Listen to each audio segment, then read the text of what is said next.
ফিলিস্তিনের গাজা উপত্যকার মানবেতর জীবন নিয়ে নতুন করে বলার কিছু নেই।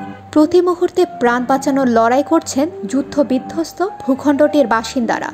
অধিকাংশ মানুষের মাথার উপর ছাদ নেই, নেই পর্যাপ্ত খাদ্য, ওষুধ, অভাব পরিষ্কার পানির। চিরুনি নেই, তাই চুল আঁচড়াতে পারছে না গাজার অনেক মেয়ে।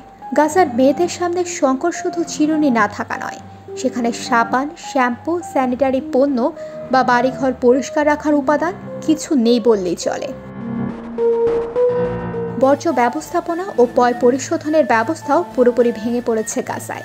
গাদাগাদি ভিড় ও পরিষ্কার পরিচ্ছন্নতার অভাবে সেখানে খোসপাচড়া বা ছত্রাক সংক্রমণের মতো ছোঁয়াচে রোগ বাড়ছে এবং খুব সহজে ছড়িয়ে পড়তে দেখা যাচ্ছে।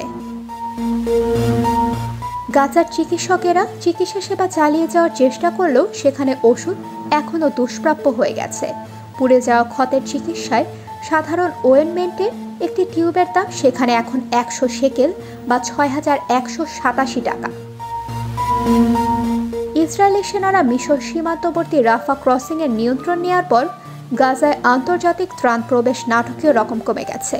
এজন্য সীমান্ত ক্রসিংগুলো অবশ্যই খুলে দেওয়ার দাবি জানিয়েছেন বিশেষজ্ঞরা। টানা 10 মাস ধরে ইসরায়েলি হামলা ও অবরোধে বিধ্বস্ত পুরো গাজা উপত্যকা। হাজার হাজার প্রাণহানির পাশাপাশি ভয়াবহ মানবিক সংকট বিরাজ করছে গাজা উপত্যকায়।